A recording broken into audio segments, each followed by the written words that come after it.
Sejam bem-vindos. Este é um espaço onde buscamos compreender as raízes da nossa fé à luz das Escrituras Sagradas.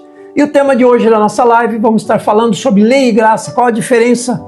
Será que existe lei só para o Velho Testamento e a graça só para o Novo Testamento? Ou a lei foi abolida?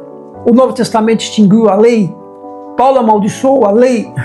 Fique comigo e veja as respostas a essas questões à luz do que está na Torá, nas Escrituras Sagradas. Vamos lá. Normalmente no meio religioso é comum nós ouvirmos: estamos na graça, não precisamos mais da lei. Mas essa afirmação não aparece em nenhum texto bíblico, não foi ensinado por Jesus, não foi ensinado pelos apóstolos e não existia na igreja do primeiro século, a igreja de Jesus Cristo. Lei e graça não são opostos, são complementares. A graça não anula a lei, ela resolve o problema da transgressão da lei. Romanos 3,31 diz assim, o apóstolo Paulo, Novo Testamento, falando: anulamos, pois, a lei por causa da fé?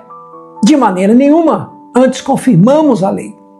Podemos citar ainda Romanos 2,13, o apóstolo Paulo dizendo: pois não são os que ouvem a lei que são justos aos olhos de Deus, mas os que obedecem à lei, estes serão declarados justos por Deus. Eu quero citar mais um ainda, Romanos 7,12. De fato, a lei é santa, apóstolo Paulo falando, o mandamento é santo, justo e bom. Então, o propósito da lei, vamos ver, Paulo ele explica que a lei não é pecado, mas sim serve para revelar o pecado e a necessidade de salvação, sendo um mandamento santo. O problema não está no que Paulo escreveu, mas na limitação da língua portuguesa e grega em traduzir o conceito hebraico de Torá. Em Gálatas, Paulo usa a palavra grega nomos para traduzir lei e diferentes conceitos hebraicos. É aqui que entra o termo e a distinção entre lei e legalismo. Ok? Preste bem atenção nisso. No grego, ergon nomou. O sentido real é obras da lei. E nomos é lei. Então, quando Paulo aparece atacar a lei em Gálatas, ele quase sempre usa a expressão ergon nomou, ou obras da lei, legalismo, leis extras, leis que foram criadas pelos rabinos e que foi aumentada a carga de responsabilidades espirituais sobre o povo. E Yeshua, Jesus, né, o nome original dele é Yeshua, eu tenho tentado usar mais o nome original, mas Jesus, ele fala muito sobre a situação dos escribas e dos fariseus, no sentido de eles colocarem um jugo tão pesado sobre as pessoas que nem eles carregavam e nem as pessoas conseguiam carregar. Então, no nosso canal aí você vai ver outros vídeos explicando bem isso, explicando, por exemplo, o primeiro vídeo, quem é o Jesus que te salva, né? Jesus romano versus Jesus judeu. Tem aí nos nossos vídeos e você vai poder se inteirar um pouco melhor. Então, o erro de tradução, em muitas versões, traduzem apenas como obras da lei. O sentido real é legalismo. No contexto de Gálatas e dos manuscritos do Mar Morto, cito aqui até o código desse manuscrito, 4QMMT, o termo obras da lei refere-se a preceitos sectários de exclusão, ok? Era a ideia de que o cumprimento de certos rituais, como a circuncisão, feita apenas para um status social, garantisse a salvação ou a superioridade sobre os gentios. Lembrando que os gentios são pessoas que creem em Jesus Cristo, creem na palavra, mas não são judeus. Então, havia uma situação de uma imposição que estava se tentando fazer pelos judaizantes no meio das igrejas gentílicas onde Paulo estava, e aqui no caso Gálatas, e era pregado que se não circuncidasse não poderia ser salvo, anulando o próprio sacrifício de Jesus. Então Paulo ele não está anulando os mandamentos de Deus, ele está combatendo o legalismo, o uso da lei como elevador de méritos para se sentir mais santo que o próximo. Então, Paulo não anulou a lei. Paulo deixa bem claro em Romanos 3,31, Anulamos, pois, a lei pela fé? De maneira nenhuma. Antes estabelecemos a lei. Em Gálatas ele defende que a lei é santa, a lei é boa. Ela revela o caráter de Deus. A lei é como um tutor. Ele usa o termo pedagogos, né, do grego, que é tutor. Na cultura da época, o aio não era o professor, mas o escravo que levava uma criança pela mão até o seu mestre. A função da lei é nos conduzir com segurança até o Messias Jesus. Então, se este vídeo está te esclarecendo e ajudando a entender, se inscreva no nosso canal e compartilhe com seus amigos e ajude-nos a levar essas verdades, ok? Continuando, a confusão com o termo grego nomos, diferente do hebraico, que tem várias palavras para definir os mandamentos, o grego usa quase sempre a palavra nomos. Isso criou uma confusão no contexto de Paulo, porque é tudo traduzido por lei, mas não é, no contexto, por exemplo, de Gálatas, a maioria das passagens é legalismo, que eram leis rabínicas, leis que foram criadas e aumentaram-se as cercas, né, como se chamam, as cercas, para ajudar as pessoas a obedecerem e acabava até impedindo as pessoas de conseguirem. Né? Então, lei pode significar 3 coisas diferentes dependendo do contexto. Vamos lá? Essa palavra nomos pode significar a Torá, que é a instrução divina e eterna de Deus, que Paulo defende. Pode significar legalismo, que é a tentativa humana de ser salvo pelo esforço próprio, né? Imposição de regras, de doutrinas, dizendo que aquilo era Deus, ou que era o meio pelo qual as pessoas pudessem ser salvas, contrariando até mesmo a própria lei de Deus, em alguns aspectos, né? Não vamos citar aqui, mas em alguns aspectos. E por último, terceiro, nomos pode ser traduzido também por lei do pecado, uma força espiritual que nos escraviza, que Paulo diz que fomos libertos. Então, amados, o grego koiné, a imensa maioria dos historiadores e teólogos concorda que o Novo Testamento foi redigido originalmente em grego koiné, o grego comum da época. Por que o grego? Né? No primeiro século, que é a época de Jesus, o grego era como o inglês hoje. Se você quisesse que uma mensagem se espalhasse por todo o Império Romano, você deveria escrever em grego. Então os manuscritos, há mais de 5.800 manuscritos gregos no Novo Testamento, alguns datando de poucos anos após a morte dos apóstolos, e tudo escrito em grego. Então o pensamento hebraico, que é a alma do texto, embora as palavras escritas fossem gregas, a mente por trás delas era totalmente hebraica. Isso é o que chamamos de hebraísmos. Então, Yeshua, Jesus, falava aramaico e hebraico. As parábolas e ensinos de Jesus foram feitas em um ambiente judaico. E muitas vezes, ao ler o Novo Testamento em grego, percebemos expressões que só fazem sentido se retraduzidos mentalmente para o hebraico. Então, citações do Antigo Testamento, por exemplo, os autores citavam a Septuaginta, né, que é a tradução grega do Antigo Testamento, ou traduziam diretamente do hebraico para o grego ao escreverem as suas cartas. Então Paulo não era antinomista, alguém contra as leis. Ele era contra o uso da lei como um sistema de méritos que anula a necessidade da graça de Jesus. Para ele, a lei é um mapa e Yeshua, Jesus, ele é o destino. Então, graça existiu sempre, não é só no Novo Testamento, como religiosamente se diz. Por exemplo, lá em Gênesis, já no capítulo 2 e 3, quando Deus dá mandamentos para Adão e Eva, ali é lei, está dando mandamento, lei, não comerás do fruto da árvore do conhecimento do bem e do mal, era uma lei. E o homem transgride, e a morte deveria ser imediata, porque a palavra dizia, em Gênesis 2:17, no dia que comer, morrerás. Então Deus não matou Adão no mesmo dia, ele cobre o casal com pele de animais, né? Um sacrifício ali já sendo feito substitutivo. Então a graça mais justiça, a lei violada mais misericórdia de Deus aplicada. Então sem lei não existe transgressão. palavra transgressão é sem lei, viver sem lei. Então, como que pode haver transgressão se não tem a lei dizendo que é transgressão? Eu não saberia o que é não pode matar se não tivesse escrito uma lei. Não roubarás, eu não saberia que não posso roubar se não tivesse escrito na lei. Então, sem transgressão não há necessidade da graça. Então Paulo disse em Romanos 7,7, que diremos, pois? É a lei pecado? De modo nenhum. Mas eu não conheci o pecado senão pela lei, porque eu não conheceria a concupiscência se a lei não dissesse, não cobiçarás. Então, vemos claramente que a graça opera desde o princípio.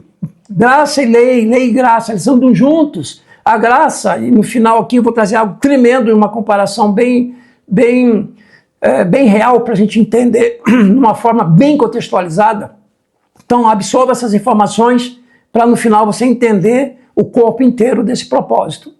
A gente vê lá em Gênesis 6,8, na garganta uma benção. Gênesis 6,8 fala que Noé achou graça aos olhos do Senhor, já tinha graça operando lá. Gênesis 26,5, né? Abraão, esse é interessante, o Eterno diz lá em Gênesis 26,5, porque Abraão obedeceu a minha voz e guardou o meu mandamento e os meus preceitos e os meus estatutos e as minhas leis. Já existia graça e lei lá atrás. Então, já havia no tempo de Abraão mandamentos, padrões morais, justiça e pecado. Isso vem desde Adão, foi passando.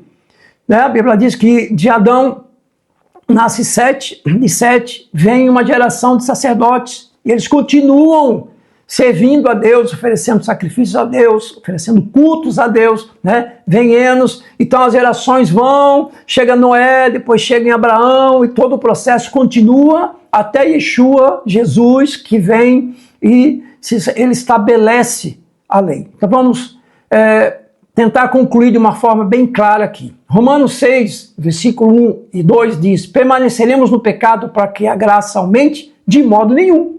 Então Paulo combateu o quê? Ele combateu a justificação pelas obras.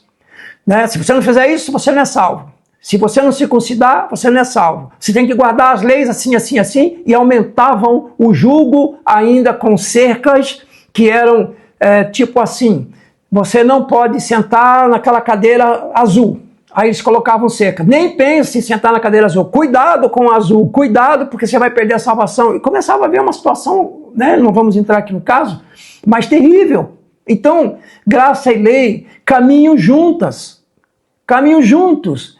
Jesus disse lá em Mateus 5,17, não penseis que eu vim revogar a lei e os profetas, eu não vim revogar, eu vim cumprir. Eu citei em outro vídeo, que em Gálatas está escrito, né, que o fim da lei é Cristo, é Jesus. E se você pegar no original, o sentido é a finalidade da lei é Jesus, porque todo o Pentateuco, os profetas, os salmos mostravam quem? Jesus. Tudo mostrava a vinda de Jesus, todos, né? Então, Jesus não cancelou a lei, não substituiu a lei e não revogou a Torá. Ele cumpriu, ensinou, viveu e elevou ainda o padrão das leis do Eterno, né? Porque, imagina, como que Deus, como rei absoluto sobre todas as coisas, e nas escrituras sagradas nos mostram que Jesus vai vir, ele vai voltar, né? Ele veio como filho de José, humilde, sofredor, e ele volta como filho de Davi, com cetro de ferro, para reinar 1000 anos a partir de Jerusalém. Então, não tem como nós mudarmos aquilo que está estabelecido na palavra, a não ser que haja uma religiosidade tão grande em nós que a gente simplesmente fala, não aceito isso. O mínimo de um ser pensante é pegar o que eu estou falando aqui e falar, vou pesquisar se é verdade, em vez de falar, não aceito, porque eu creio no que foi ensinado para mim todos esses anos, e aí isso acabou, queridos. Não é isso acabou. Temos que buscar no original, temos que saber a real, né? As histórias nos mostram, vocês podem pesquisar aí na internet, sobre as mudanças que começaram a haver logo no século I, já começou a haver mudanças no Evangelho, nas Escrituras, no que Jesus ensinou, já começou a ter mudanças lá. no século I, depois no século III com Constantino, aí muda-se, desliga Israel, desliga o sábado e põe o domingo, desliga as festas bíblicas e coloca as festas romanas, e começa então um desligamento de Israel, a igreja substituindo Israel, e a gente tem vídeos aí explicando isso também. Então, queridos, o propósito, como eu disse, é compartilhar com vocês o que está sendo bênção nas nossas vidas e que está estruturando as nossas vidas, né? Então a gente está compartilhando aqui com você. Então eu quero concluir com uma comparação bem real aqui, ok? Vamos concluir então sobre a lei e a graça através do espelho. Vamos passar essa história para você poder entender melhor. Então imagina que você está com o rosto sujo de lama, que seria o pecado ou as falhas de caráter, ou seja lá o que for, e você caminha até um espelho. A função do espelho serve para mostrar a verdade. Ele mostra exatamente onde está a sujeira e quão profunda ela é. Ele não mente e nem amacia a realidade. Então, por mais que o espelho seja perfeito, ele não tem o poder de limpar o seu rosto que está sujo. Você não pode pegar o espelho da parede e esfregá-lo na sua pele para tirar a lama. Se fizer isso, você só vai se cortar ou quebrar o espelho. Conclusão: a lei revela o problema, mas não fornece a solução.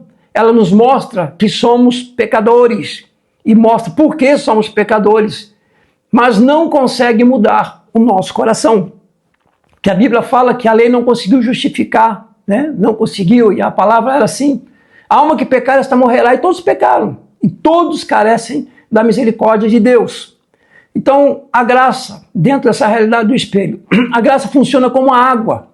A graça é como uma fonte de água que estava ao lado do espelho o tempo todo, e a função da água é efetivamente remover a sujeira. Ela purifica, refresca e restaura e limpa. Sem o espelho, você nunca saberia que precisava da água, mas sem a água, o conhecimento que o espelho trouxe só serviria para trazer um fato. No Novo Testamento, Jesus diz que ele é água viva, que ele faz o que o espelho, né, significando que a lei, não podia fazer. Ele limpa a sujeira que a lei apenas mostrou. Então, a harmonia que há aqui. O erro comum é achar que, por causa da água, devemos quebrar o espelho, né? Dentro dos princípios de Torá, o espelho é muito amado, que é a lei, né? Por quê? Porque é pela lei que eu sei aonde eu estou certo e aonde estou errado. E eu não vou quebrar o espelho por causa disso, né? Então, essa consciência da nossa necessidade de conhecer o que Deus aprova e o que Deus não aprova, porque a minha vida eterna, da minha alma, depende de eu estar dentro dos preceitos da lei de Deus. Pense que o reino de Deus, né? O reino fala de rei, o reino fala de uma cultura, o reino fala de um povo, o reino fala de uma economia, né? A estrutura de um reino não é diferente, mas é espiritual. Então minha alma, ela é espiritual, meu corpo é a casa da minha alma, ela só está aqui enquanto esse corpo estiver vivo. Quando esse corpo morre, a alma continua, ela não deixa de existir. Mas é fato que existe o inferno, né? E existe o reino de Deus. Para onde eu vou? Depende de eu estar aprendendo o que está sendo falado aqui, depende de eu estar aplicando o que está escrito, né, na palavra. Como eu disse, há muito legalismo, muita, como posso dizer, religiosidade, né, o judaísmo, e as pessoas, elas perdem o lugar. Então, amados, chamar de amados, né? Deus deu tudo claro. O apóstolo João fala lá em 1 João, as leis de Deus não são pesadas. Os homens que aumentaram um monte de coisa e doutrinas que trouxeram peso, né? O próprio Jesus diz, olha, vinde a mim, porque o meu jugo é suave, o meu fardo é leve. Está dizendo que venha aprender comigo, que eu não vou botar essas doutrinas todas que os homens aumentaram. Só o que está escrito. O que está escrito vai ser cobrado, queridos. Então, resumindo, a lei mostra aonde está a sujeira, a graça lava essa sujeira, lava a nossa alma. O espelho diz, você está sujo, e a água diz, eu te purifico. Interessante e maravilhoso, ok? Então pensa nisso, medita nisso. A gente se vê aí na próxima live, no próximo vídeo. Se você quiser fazer comentários, pode fazer comentários, a gente vai estar respondendo também. O importante é não simplesmente diga não aceito. Vai pesquisar, porque você vai se assustar de ver que as raízes da sua fé em Jesus têm muito mais para mostrar do que você pensou que tinha alcançado de conhecimento. Lembrando que é um reino e que nesse reino existe toda uma estrutura de leis, e não são leis impossíveis, são leis muito abençoadas. Jesus ele trouxe a lei e ele ainda elevou o nível da lei, né? Quando ele fala assim, vocês ouviram o que foi dito, mas eu vos digo. Ele está fazendo o quê? Ele está elevando o verdadeiro sentido da lei sobre o pecado, sobre o que é pecado diante de Deus, sobre o que é. Aliás, o pecado ele destrói não só a minha condição de ter a vida eterna, o pecado destrói até a minha saúde, destrói os anos de vida que eu posso ter, né? A longanimidade que eu poderia ter. Por exemplo, os cientistas mesmos e os médicos dizem que a ofensa, né, que é mágoa, que isso é pecado, porque está escrito na palavra de Deus que a gente tem que perdoar até 70 vezes a pessoa se ela vier pedir perdão para mim, e ainda que ela não vier pedir perdão, eu libero o perdão, porque eu não quero ficar com veneno, né? E é provado que câncer e várias doenças surgem a partir de um estado emocional desequilibrado. Deus fez o quê? Ele criou Adão e Eva, ele criou o ser humano, ele queria que fosse tudo perfeito. O pecado entrou, e porque entrou o pecado, nós vemos que Êxodo, Levítico, Números trazem tantas cerimônias que tinham que ser feitas por causa do pecado. Se não tivesse o pecado, não precisava nada disso. Qual o propósito? O propósito é, Deus quer novamente o homem de volta na presença dele, né? Oséias 6, se você ler esse capítulo de Oséias 6, é lindo, maravilhoso. Deus mostrando o amor de pai, o amor que perdoa, o amor que está disposto a trazer o homem de volta e precisa da lei para se limpar, né? Se você for, por exemplo, eu vi uma história, posso errar o nome do país aqui, tinha um país que a pessoa podia fumar maconha, que é autorizado, e ele foi, não sei se é Nicarágua, não, ele foi em um país, talvez não vou acertar o nome, e ele estava fumando maconha na praça. Aí os soldados pegaram ele, a polícia, levou ele preso, e ele foi condenado, né? E lá nesse país eram chibatadas que a pessoa levava, e ele disse, mas eu posso, no meu país pode, no seu país pode, no nosso não pode, você vai pagar o preço de que a lei diz que acontece com quem faz isso. Então, querido, se eu estou no reino de Deus, não vale mais as minhas leis humanas. Eu tenho que saber que existem leis que Deus estabeleceu e que são leis leves, né? São leis de comportamento, leis de moral, leis de ética, leis de perdoar, são coisas boas, né? Só que o orgulho, ele se levanta, eu vou fazer um vídeo sobre orgulho também, ele se levanta provando para você que você está sendo humilhado, que aquilo é horrível, e a pessoa prefere ficar com a dureza de coração e não alcança o benefício, né, da humilhação. Então a humilhação só traz bênção, a humilhação só traz graça. Deus diz que ele resiste ao soberbo e dá graça para os humildes. Então nós vamos ficando por aqui, queridos. Que o bom Deus abençoe vocês e nos vemos aí na próxima live. Tchau!